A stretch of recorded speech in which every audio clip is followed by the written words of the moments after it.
How much extra spending cash do your customers have? The Journal of Marketing Research found that the average amount of flexible spending cash remaining at the point of consideration of an unplanned purchase is $11. Have I got your attention? No? Well, multiply it times the number of quilters that you have in Rancho San Diego. That's a little better. But if you add the surrounding communities of quilters that you have in El Cajon, Spring Valley, Bonita, and Chula Vista, then it becomes a little more significant. And we do not have a quilt store in Chula Vista. If those customers come into your store 3 times, just 3 times in a year, that is impressive. How many of your customers are walking out the door and taking that money somewhere else? They want to buy something. They've considered it, but they need help picking something out. In-store signage with staff picks will help convert those unplanned purchases or considerations into actual purchases. Here's how you do it.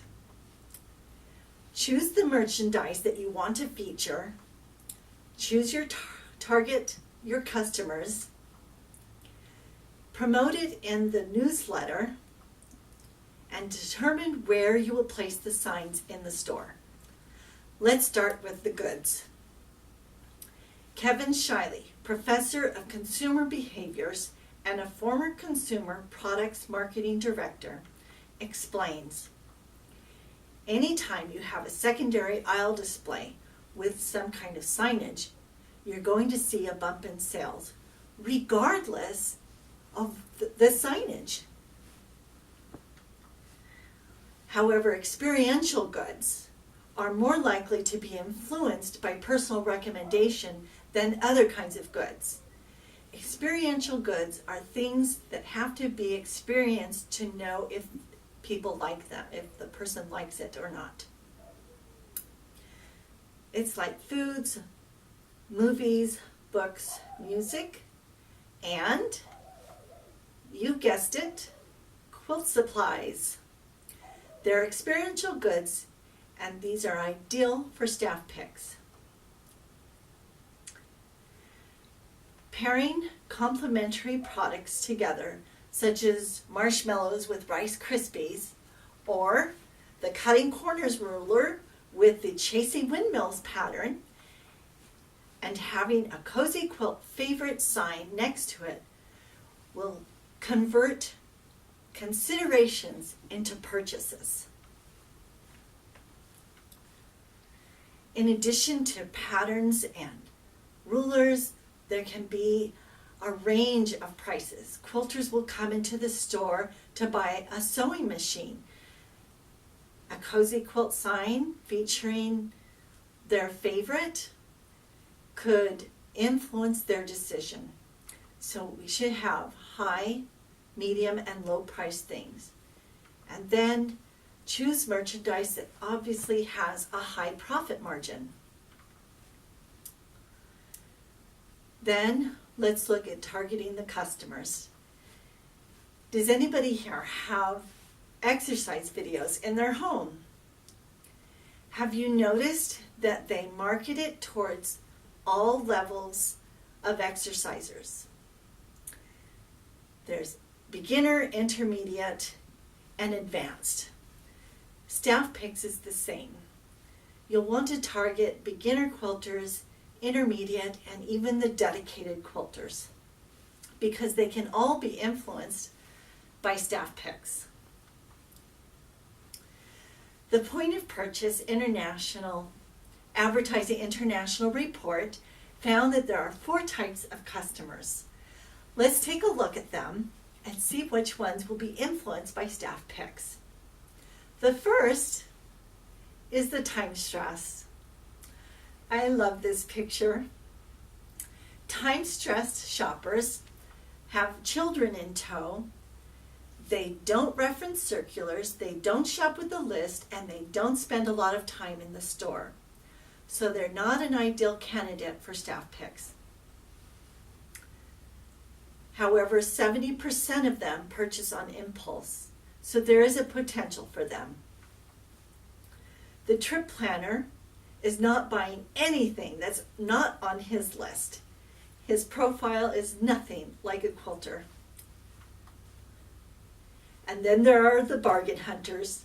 They want it all, they want it half off, and they want free shipping.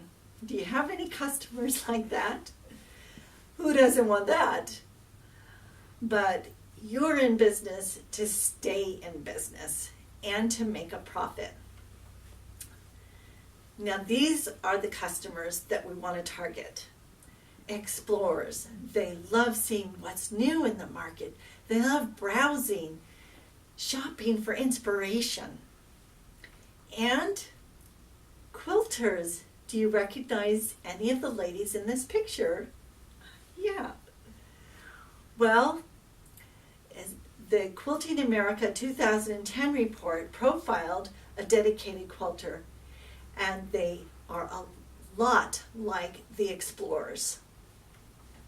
They skew older. They're affluent. They use circulars. They appreciate quality. They appreciate private labels, a variety of product types and package sizes. They describe themselves as impulsive, easily tempted. They have the highest impulse baskets, and they spend the longest time in the store than the other shoppers that I mentioned earlier. So you need to tell these customers about the staff picks in your newsletter, because there's a significant effect of flyers on unplanned considerations. These considerations that turned into purchases, the shoppers tend to show greater engagement, deeper consideration, and they reference external information more readily. So it's very important to promote the staff picks in the newsletter and store circulars. Next, we need to determine where to place the signs in the store. An article in the August 2013 Journal of Marketing Research the professors collected a novel data set using video tracking system. Bluetooth-sized videos were placed on the customers, and they were able to track them from the moment they considered a product category until they made a decision. The shopping behaviors were tracked, and the results of that are in this next list. It will help you decide where to place the signage. These purchases happened later in the store, in the aisles, with products that had greater hedonicity. I'm not sure how to pronounce that. I'm sure you've heard of hedonic hunger. In the grocery store, it's the stuff in the ice cream freezer. In the dictionary, it's defined as pleasurable states of consciousness. In the quilt shop, I can't think of anything that isn't hedonic. These shoppers take longer, they touch more products, and I'm sure that's no surprise to you. They stand closer to the shelf, they reference their list and coupons, and it happened when there was a relationship between the planned and the unplanned products, such as the ruler and the pattern.